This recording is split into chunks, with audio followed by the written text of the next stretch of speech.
Welcome to Letters from America, a road trip podcast searching for the Swedish heritage in the United States. I'm your host, Martin Wern, and today I've parked the Volvo in Bentonville. And with me in the Airstream is Troy Campbell. Welcome to Bentonville, Martin. Thank you very much. I'm going to put you on hold a little bit now, because there's a reason that I want to talk to you, and that reason has a bit of explaining to do. Because you're a musician, a producer, a songwriter. That's right.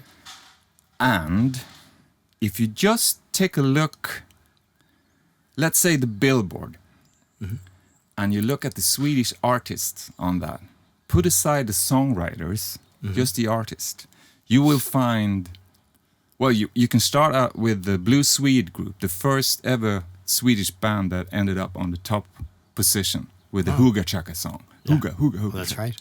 And then you got ABBA, Roxette, Cardigans, Ace of Base, Sara Larsson, Europe, Nenny Cherry, Robin, Eagle Eye Cherry, the Swedish House Mafia, Icona Pop, Avicii, Tove Lo, Ghost. Oh, yeah, Ghost. Meshuggah. Yeah. It doesn't end. No, it doesn't. So, and outside of the list, you got the Hives, you got Soundtrack of Our Lives. Miss Lee, a lot of all greats. of it from a small country up in the north. Yeah. And if we just stop at one songwriter and producer, Max Martin, the last time I checked was just before this show. I'm sure something happened this day, but he's got 70, 80 marks on the Billboard Top 100. Yeah. That's a lot. And he's been writing with, you know, everybody from Britney Spears to Weekend to, it's just amazing. Yeah. And I want to talk to you about that, because you have something that is called House of Songs. Yes. Which is very, very interesting. And you've been to Sweden a lot with many years. That, many years. Can we start with how that all started? It was a journey, I guess, to find the others. Yeah. I was from this little town, and the music was one of the things that allowed me to escape. And this was in the late 80s, in that period. And I grew up, listening, of course, in a working class town to Bruce Springsteen and The Clash. Yeah. Got into punk music, and I would go to shows, and I would meet musicians, and my brother and I would go. We're 15, 16, and I remember being asked to go to a show of a new band called True Believers, and it was two brothers, Mexican-American brothers, Alejandro Escobedo and Javier. And I guess the person that was asking us thought my brother and I were Mexican-American. We're mixed of Asian, native, white, everything. So we had long hair, so we didn't really fit at these shows. And I wanted to, because I had seen in a magazine that this band, my favorite band, The Clash, were with this artist named Joe Ely, who was apparently from Texas. And someone said, hey, you should see the True Believers. They're from Texas. And I thought, I need to meet them to ask them about this Joe Ely, because back in that day, it wasn't like I could Google. I had magazines, magazines. So you were fixed with that Joe character? Well, it was really Joe Strummer. I thought that this was going to be my best friend. Oh, yeah. Because he was speaking to me directly through these records, like any young psychopath. Yeah. And so I meet this musician after the show. There's a few people. They were unknown, and I bounced around and eventually said, you know Joe Ely? And he said, yeah, he lives in my town. And I said, what's your town? He said, I live in Austin, Texas. And that didn't really register as a place for me, And I said, is he cool? And he said, oh yeah, Joe's the best. And then I guess it struck him that I was so earnest, but I was really trying to get that question. Yeah. He said, you seem kind of cool, you and your brother. Why don't you start a band and you can open for us the next time we come to town? You didn't have a band at this time? No. I would go see music, and I was, in my mind, I would think it out, but I didn't play. But I'd practice singing to records, And no one told me I could do that, and this person tells me to start a band and that we could open. So there was an opportunity. Yeah. And he walks away, and it could have been to get me to stop talking. Yeah. But my brother runs right into me in tears and says, what are you doing? And I said, wasn't he cool? And he said, yes, but you're not. Why did you say we could play music? Yeah. We don't know how. And I said, it didn't seem to matter to him. No. And he said, well, what are we going to do? And I Start a said, band. I guess we get started.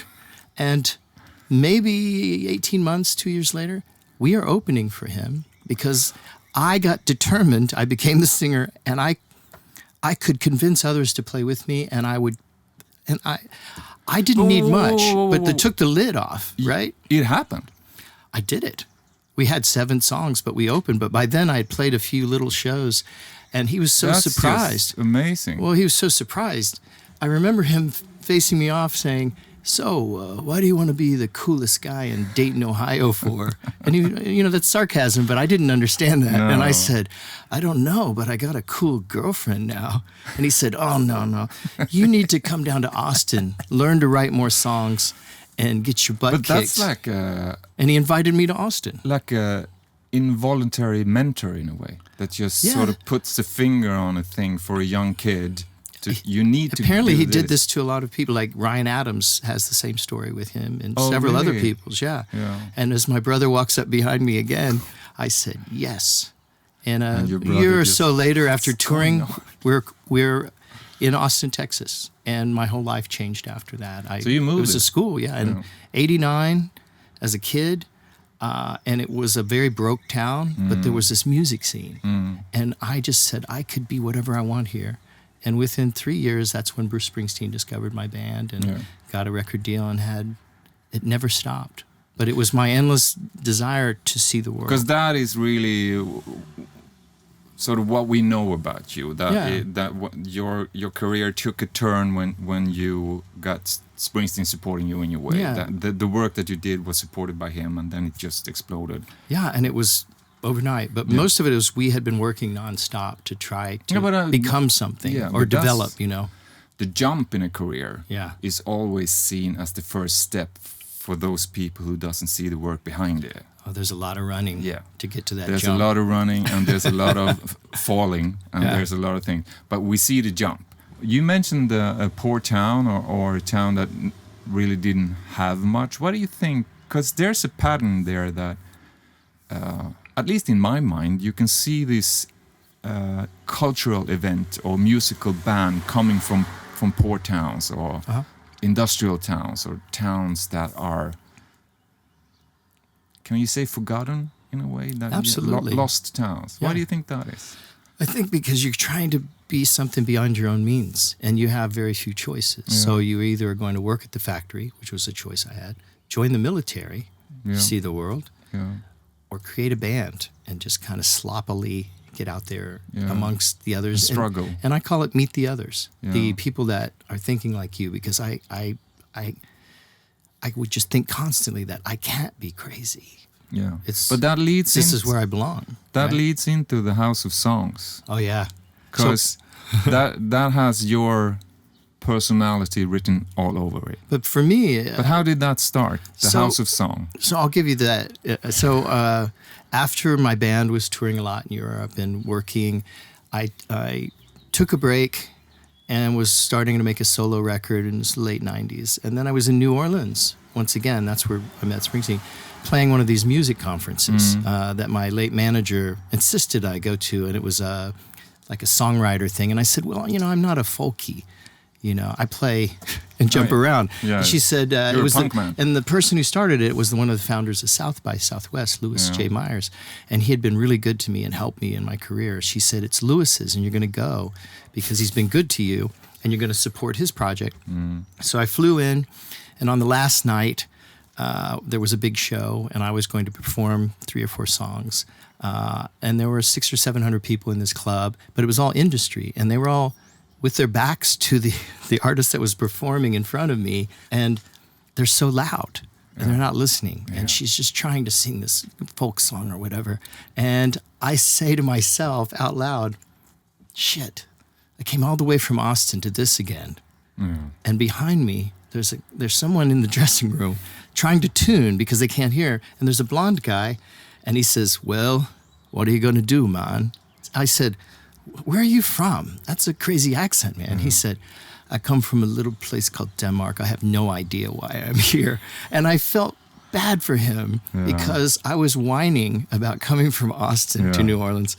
And I grew up where my mother, who was Korean American, insisted, and even in the tough places, that if I saw someone different than me, I had to go and speak to them. Oh, yeah. She said, you make that person, the outsider, feel welcome. Oh, wow. Because I like otherwise your mom. you will receive that, you know? Yeah. And so I walk up to him and... But you get what you give in a way. Yeah. I said, oh, Dad, that's much further away. And he goes, yes. And so we're kind of facing each other. And I said, well, Denmark, the way I see it, we got two choices. And I'm laughing. And he gets right in my face and he goes, tell me about these choices, please. And I said, well, there's a Mexican restaurant behind this club. It's so good. I've been there a million times. It's open till 2. And he goes, I don't understand. What do you mean? No, we just go. He goes, well, what about the show? I said, well, they'll never miss us. And he said, please tell me about the second choice. And I said, oh, we kicked their ass. Yeah. And he gets right here and he goes, I would like to see that. And I start laughing, thinking, there's at least 700 people, so I'll pretend they're paying attention. Yeah. And so I walk up, I hug the lady on stage, and she says in my ear, they're just awful. And I said, I know. And I walk up with my guitar, and he's on the side, smiling and cheering me, and no one's listening. And I did this thing. I said, so let me guess, is everyone here a tourist? And they got quieter because that's an embarrassing thing to call someone. And I said, that's right. We're music fans. And I go into this thing and I remembered that. Like a persona on stage. Yeah, well, it was mostly, I'm going to get them turned around, because when I played little shows, people would throw things at me, but I learned to duck and weave. And what I was doing was I needed them to know that I couldn't let this person down. No. Because he was smiling and laughing. And I said, that's right, we're music fans. And I just proceed to do my show, 3 songs, going at it. And the whole time he's fisting, I have people starting to listen and cheer. And I had them. So I stop and I say, so now let me bring to the stage my favorite songwriter in the world. But of course, I don't know his name. No. So from the side, he says, my name is Paul. And I said, his name is Paul. And they cheer. And then he says, I am from Denmark. And I said, he is from Denmark.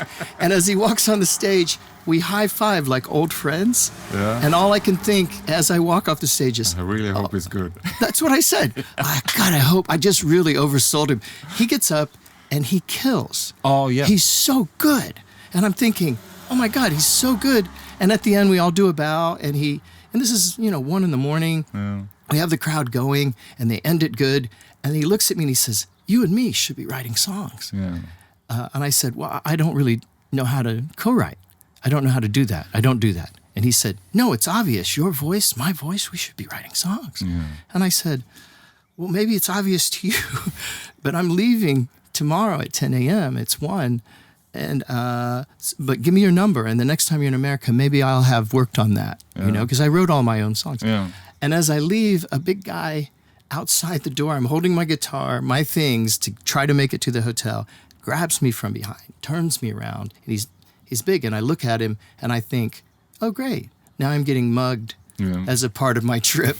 And I turn and I said, what can I do for you? And I held my hands up, and he said, you need to write a song with Paul Krabs. This was a Norwegian, but he was one of the guys running Warner Chappell in that part. Oh, yeah. The biggest publisher. I don't know any of this, and I don't have time. And I said, well, who's Paul Krabs? And what's with the accents tonight? And he goes, your friend. You guys were great. But he says you refused to write a song with him. Well, I said, I didn't refuse. I said, I don't know how. It's very different. The guy knew he couldn't explain to me who Paul was quickly enough. And he said, please trust me, you should do this. And I said, okay, because I felt like, yeah, that's right. I said, I'll be at his hotel or wherever he is at 6 a.m., but I probably won't know how to write a song with someone else by then. He goes, thank you. And he gives me the address. So I show up with all my things, and he's there, and his wife, Ulla, who's just awesome, they come to the door, and she's making orange juice, and he says, hey, I'm sorry about my friend last night, but I'm grateful that you came here. And I go, that was rude of me, but I still don't know how to co-write a song.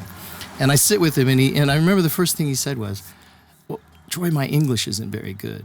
Yeah. So he says, I have this idea. It's in Danish. You want me to explain it to you? And I said, no, just let me listen. And he sings this melody, and it's so good that all I see are images in my head, and they're very clear. And when he gets done, he looks up after about halfway through and he goes, "What did you think?" And I said, "Paul, is this about two people walking through these long series of woods and they come upon an opening of water?" And he goes, "No, man, that's not even close." He goes, "But I like that." And we sat and within a minute wrote an entire song because we were constantly sharing lines. And we were there like you and I, you talk about that kind of collaborative. Yeah. And I leave and all I can think of is, God, that guy was so cool. I wished he lived in America because that felt great. So I go home. I don't know who he is other than I have his name from maybe the internet. And this is 99. Yeah. So I get a call a few days later from the other guy, and he says, "You've been invited to the wind-powered island of Samso in the Baltic Sea to live with 12 of the best writers. We are investing deeper in the creative sector, and it's called Song Island. And Paul Krebs says he wants you there, so we want you to come." But I didn't have any money, so I said, "Tell Paul thank you, but I won't be in Europe at that time." Like, who says that? And the guy goes, "Okay," and he hangs up. And the next call is Paul, and he says, "My friend, why do you say no to everything?" And I said, he goes, "We're getting you a ticket. We're putting you up. You'll meet my family, and we'll write songs." And I said, "Oh, well, I just don't have any money. But if you get me a ticket, you don't need anything else." He goes, "I'll put you on some shows, and we'll split the money." And I flew there. I land on this island, and I remember being in this house, and no one was in there. And there's a note with some food, and it was the group had gone to the other side of the island, and it said, "Brother, we are on the other side. We know you're tired. Here's some food. We'll come back and we'll start to work." And as I looked out the window, because I had only co-written with one person, I was very nervous. Like, what am I doing here? Is that why you said no, you think? Now, when you got a little more distance to it? Of course. That you just instinctively said no? No is when I'm in fear. And so we continued to write, all the different writers from around the world, and the Danish writers, and we were sharing ideas. And the whole idea was to get their bubble of artists who were taken care of, but they had a hard time exporting themselves. And I lived in Austin, same issue. We were all famous in Austin, but to be asked to go somewhere else was very difficult. So we get to go do the 2 shows he tells me about. We're going to go share these shows, and I'll split the money. You bring your CDs, and before you go, then you'll have some money for what you need. And we're on the boat, and I'm talking like this. I'm the loud one, and he's just sitting. And as we walk off the boat, Martin, he puts on sunglasses that are very nice. And I said, I remember this, I said, "So, Paul, you're going into rock star mode?" And he doesn't say anything. And as we walk off the boat, a crowd of people coming on the ferry see him, and they gasp. And they say, "It's Paul Krebs. It's Paul Krebs." And everybody, and he looks at me, and he says, "We need to go." And we start scooting, and I go, "I'm sorry, are you famous?" And he goes, "I do okay." And I said, "No, really, I didn't know." And he starts getting like, "Come on, there's the car, we have to go." And more people start coming. And I like a Beatles moment in a way. Kind of, but in a way, but it was a humble, like, they're not quite running, but they're coming very quickly. And I have my CDs and my guitar, and he says, "Come on." And I said, "I'm sorry, I didn't know." And he goes, "What didn't you know?" And I go, "This? You're famous." And he gets like, his face is red. We get in the car and sit down, and I say, "Just say it." And he goes, "I do really, really, really, really, really, really, really okay." Really okay also. So we go to the venue, and we're driving, and we're not really speaking at that point because I was so surprised because we had written all these songs because I didn't know. So I would just say what came into my head, and he loved it. So when we go, it's a big building that says "An Intimate Evening of Paul Krebs and Friends." And I said, "Paul, are we playing a pub inside this building?" And he says, "No, we're playing the building. It's sold out. I think it's 3,000. I said, "That's intimate?" And we go in, someone takes the guitar, and when we get on stage, and there's Paul, and the crowd's over and over saying, "Paul, Paul, Paul," for a very long time. But he comes and he calms the crowd down, Paul does. And they're cheering, and he's speaking in Danish, and then they're laughing, then they're cheering, then they're almost crying, and it's insane. And he stops, he looks at me, they get quiet, and he says, "So now, let me bring to you my favorite songwriter." He told them the story of what we did, and they went crazy. And after that, time we had a #1 song. We had I became known as the crazy Texan that helped save their guy, and we became very close. So cut to, I'm in Austin during South by working. I was making films and managing Rocky Erickson at the time.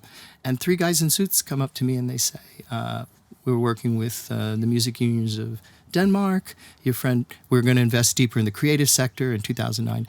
And we think Austin's going to blow up. And Paul Krez said that you have an idea for our artist. What is it? This is out of nowhere. And all I could think to say was, well, I wouldn't put everybody on an island at one time. I said, I would have a house like I had in the early 90s where everyone shared, and when someone did good, we cheered them.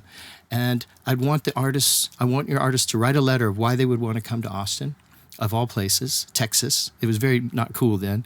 And send us some music, but we don't want to know if they're famous. We want to do it that way. And the guy goes, well, what will happen? I go, we will read the letters, listen to the music, a group of us, and we'll try to find friends for each of them, at least 3 people that they should meet. And if we can't find that, we delay them. And they said, well, how sure are you that your artist from Austin will volunteer and come and write with them? I said, I'm 100% sure. That's the one thing that we have of value, is our love of all. We're poor, but we're rich in our community. And then the guy goes, brilliant, what's it called? And it sounded Swedish to me. And I said, the House of Songs. And he goes, fantastic, send us a budget. And they walk away. So I call Paul on my break and I go, Paul. And he goes, I know. I hadn't spoken to him in months. Oh, yeah. And I said, these guys. He goes, I know, Troy. They loved you. And I go, these guys said this. He goes, I know, Troy. I've spoken to them. And I said, but they said this. And he said, I know. They loved it. And I go, but they said also that you said I had an idea for their artists. Why didn't you tell me I had an idea? He said, well, honestly, your first instincts are great. After that, you get all Jimi Hendrix on everybody and keep talking. So, but that leads, we need to find that Swedish thing in this. It happens quickly. So I don't want to let my friend down. So every guest that comes in, there were 30, 35 guests for a year. To Austin now. Yeah. We're in Austin now. Oh, I had rented a house, set it up the way I would like to. House of Song is rented. Yeah, the first one, And so it became wildly successful in Austin because the artists were so curious because they heard about what happened to me, so they wondered if possibly something would happen. But they were making friends. Suddenly songs were being put on records. Also, artists were being asked to come to Sweden to tour with their new best friends, to show this work. So artists were suddenly being asked to crash on a couch to open for a bigger show. That's a huge break for an artist to have connection. And exactly. And then to open also. Just before I was going to be finished with that 1 year, Sweden contacts me. There were people in Sweden that said, we heard what you're doing and we want to send you some artists. Would you be interested? And I said, well, yeah. And then Norway and Finland. And I went back to Denmark, and they were worried that I was going to ask for a lot of money. And I said, no, I'd actually need you to have less time in the house and share it with Swedish artists. Yeah. So end of year 1, I have all those countries. And I decide to just press forward, meaning now I'm seeing exponentially more connections. Artists from that country are now actually helping each other because of that opportunity. Songs are then starting to chart. We take nothing. So the goal is we touch no publishing. And everything is about this social network or whatever you want to call it. And by the first year, we're in a castle. We're doing experiments. And it's not with anyone's money. It's just these things fall together.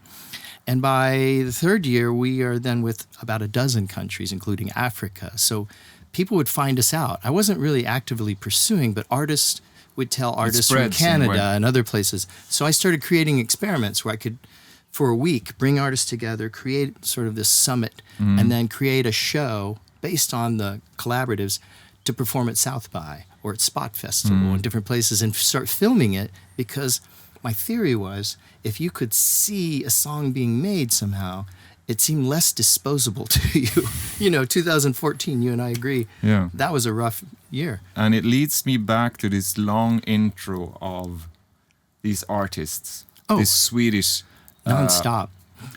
It's like it's never stopping. With all the names, ABBA, Roxette, Europe, Ace of Base. The search I'm doing on this tour is the footprint of Sweden in the United States. And here we have this cultural footprint of top songs, top songwriters, top musicians that you've met, worked with, and seen, and sometimes maybe been inspired by. Oh, absolutely. So the sort of question in all of that, what is it about Swedish songwriting that makes this sort of impression in the world? I honestly believe it's that collaborative. They lead with that. It's never like, we're going to find this. Yeah. It's, we're going to hone this together. We're going to get different people in here. We're going to look at this formula.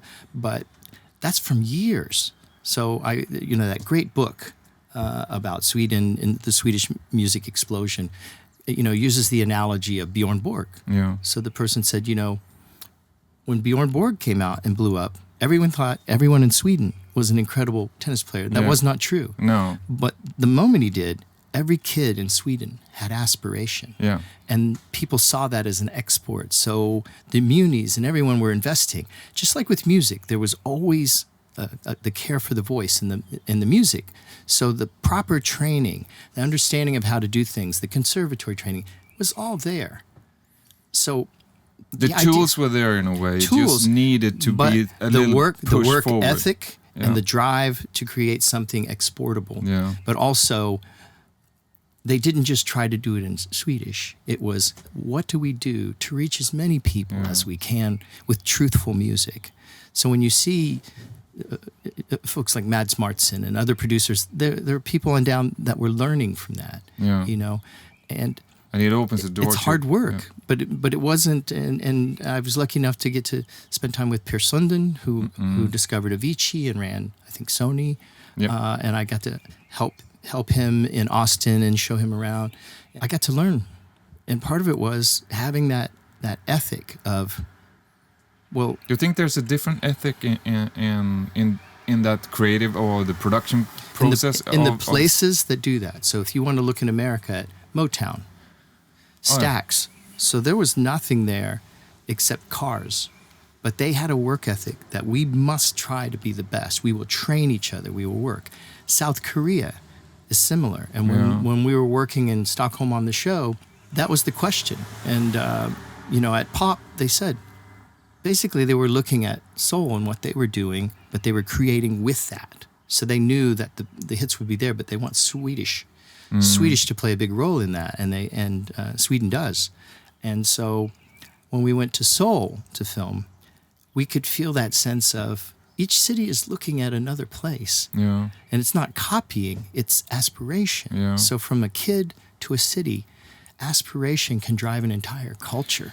I was going to say, because the as a Swede, we're usually falling back on, maybe it's like a self-esteem, or I don't know, that we say we're such a small country and it's incredible that we do these big things. But maybe now that you mentioned this, maybe that's part of the reason. It's like we're such a small country, so we're able to do it. We're able to sort of get all of these things together and to make it happen, because maybe the small part of it is not downside. It's the tool, really. It's a combination of things. But I do think that collaborative, which I learned from a Dane and from Swedes, of that combining that conservatory training with the raw poetry of Austin that doesn't have enough conservatory training. So there's lacks discipline, but to put the two things together creates these anomalies. So we've had a Eurovision top 5 Swedish song with a Texas girl and a Swede. And she was on the writers can come on, and she was there, and no one in Texas, in my mind, got how big that was and how important that was. And when I saw it, my statement with the House of Songs is, go wherever you're a star and go there. Stop trying to make this thing like you, And that I learned you need to from dig Sweden. Where the water is, in a way. And I learned to say yes, especially to my Scandinavian friends, because there's not a lot of insincerity. Is it such a notable footprint? I'm talking to you as, I wouldn't say outsider, but you got a different perspective, know. Can you tell if there's a Swede involved Can you hear that? That this sounds Swedish? Well, if you look at, for a while there, it was 7 out of the 10 songs that were on the top 10 were influenced or produced or were written by Swedes. Yeah, it's just... So if you just played me a song, Swede, I'm going to play the odds and say there's a 75% chance that song's really good. Because it's casino. Unless I'm hearing U2 or something, but there's probably an engineer or someone involved, or the other mix, right? It makes me, because as music is a big part of me. Music is a big part of my life, and it has followed me as a huge side of what I've been doing. And when I started to do research for this show that we're doing now, this episode, and also so it's like a common knowledge thing. Yeah. All Swedes that are interested in music, we sort of know that we have these artists, but when you start to look at it and sort of go through all of this and how long... It's remarkable. It's remarkable. It makes me proud to be Swedish in a way, because it's just like this creative engine of and good songs also, like catchy things that just is out there forever in a way. Well, even the indie music has like The Tallest Man on Earth or Miss Lee, other artists that I'm a big fan of. That's what I meant by in the beginning. But there's an influence. You can feel that the craft is still important, even if it's a Riot Girl crazy thing. Yeah. It's crafted. Yeah, and that's what I meant in the beginning when I mentioned Billboard. It's just to have some sort of framework. Yeah. If we're going down that hole, it never ends, because we got people all over, that are it's in the indie part. If I know an artist is from Sweden and we're working on a big project, I try to have a Swedish artist. Yeah. Because I know what will be brought to the table. So I have a big festival in the fall, and then I'm looking at trying to do something in Sweden just before that with some folks from Sweden, and it's curation. So it's putting this group together to see what can be made with these great ingredients. And one of the key ingredients is having someone that has a sense of, that melodic sense or sonic integrity combined with other people's, what they bring to make that pie, right? I know that you're not from Sweden. Yeah, but I keep working in Sweden, and it's just because I love talent. Yeah. And so there's a lot of talent there. So I love to see and meet talent. But you're originally from Ohio, which is somewhere on the map. Right about there. Right about there. Mm-hmm. And now we're in Bentonville, which is somewhere... in the Ozark Mountains. Beautiful place. Yeah. And you spent a lot of time in your life in Austin. Yeah, most of my life. All right. Building my career, I met my wife there. Yeah. Then I came here because of an episode on national television about the house that Swedes were deep in, and it won an Emmy. So the Walton Foundation here, they're a philanthropy group, had been watching me. And they said, we're going to be developing the arts here, and this thing in Austin you've been doing, we just want to know if you think there's even a possibility of that kind of residency working here. And I came up, and I brought some Swedish artists, some Native American artists. I brought a nice group to do an experiment here, and I found what I needed because there was talent, but also there was community. That's the key ingredient. If I go talk to an artist and they only talk about themselves, that's not community. But if they tell me about 3 bands I should check out, that's community. Yeah. So that's what I do secretly is I go into a place and go see bands and ask them questions. And if they start talking about someone I should check out, then I know I have first ingredient. Yeah. Is that something that you can see, going back, I need to go back to the Swedish footprint of that, because you mentioned the collaboration of Swedish, which, when you're... Well, it adding takes, ingredients to but things. It takes an outsider. I wouldn't call you an outsider, that's what I meant, but someone with another perspective to see what's going on. Yes. It's hard to see when you're in the middle what's actually going on. You just see that as normal in a way. This is how we do things. Well, it's like the house that we have done so much stuff. Yeah. That's and it seems to never stop. Yeah. And I keep thinking, I'm going to take a break, but it's not me. It's this sort of formula combining the things and having that aspiration together, and then letting artists that we bring in that are new know they matter. And in all of Scandinavia, I learned that, what was really valuable, and that is having a community, but also creating something that we can cheer. And so, But I'm gonna force you back to the map. sure. You're from Ohio. Mm-hmm. You lived in Austin. We're in Bentonville. Yeah. Where is home? I'm going to stay here. Austin had most of my life, but I'm raising my children here. And it's such a small place with so much strange anomaly here and nature that I have time and space here. Yeah. It's hard to find on the map. I go back and forth, yeah. Because the map is such a small map. But could you somehow write your signature? Yeah. You can draw a line It out. would be, let's just say the closest is... You can draw a line out and write in the blue if you want. Oh, okay. Yeah. Just above Louisiana. Can I write Bentonville? Yeah. Arkansas. The mountain biking capital of the world. They Is say. it? Mm-hmm. It's kind of like Darlina region for, snow and... If you were to write a letter from home today to Ohio, from where you came, interesting. what would that be? Dear Ohio, you were wrong about a lot of things, Oh, but you were right about several things. The things my mother taught me and the things I saw there that kept me having hope, which were we can work together. We can find ways. that We have to survive. pointing the finger that your mother did. Talk to that guy. Yeah. But I grew up, there were enough people, because that little community in Dayton where I came from, they took me in like Austin did. There were fewer of them, but we knew we needed each other because there was nothing to do. Yeah. But some remarkable bands came out of my little area, where the Breeders from the Pixies, Kim Deal and her sister, Guided by Voices, a bunch of bands, Brainiac, all came out of there. My little band came out of there, but it was because we had to. That's what we talked about in the beginning. You have to do You these have to do it.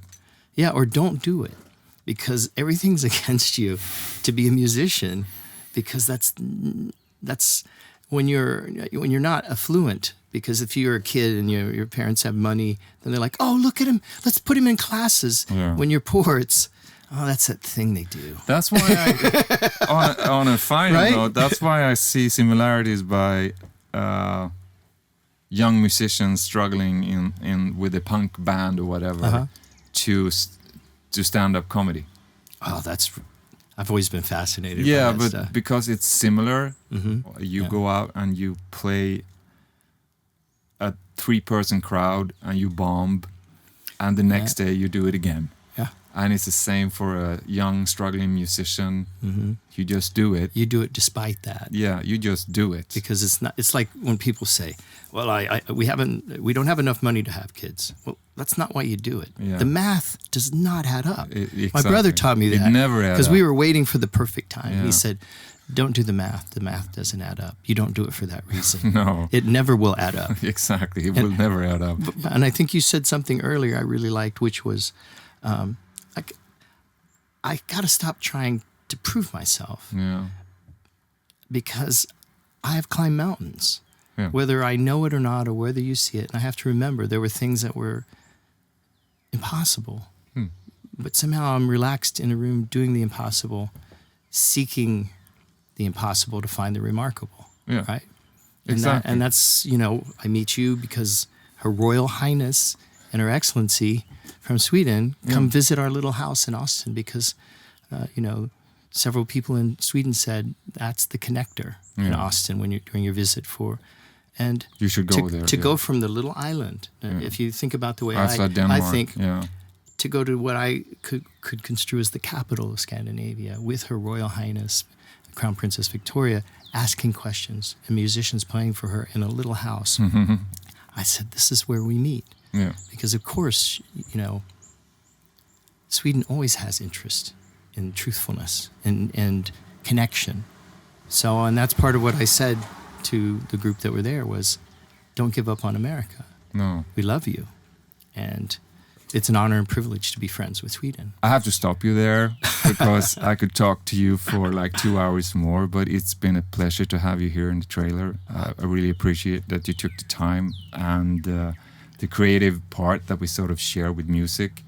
That's an endless discussion in a way. It is. It truly is. To be truthful and also to collaborate, I think that's a great thing. And same with collaboration or believing in another. It's concrete. Like your faith should be concrete. Like you said, interested people. Yeah. That's powerful. Yeah. Interesting people.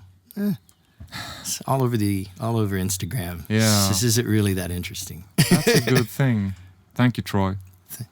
Tack så mycket, friend. Tack så mycket. Thank you, Martin. It's been a pleasure.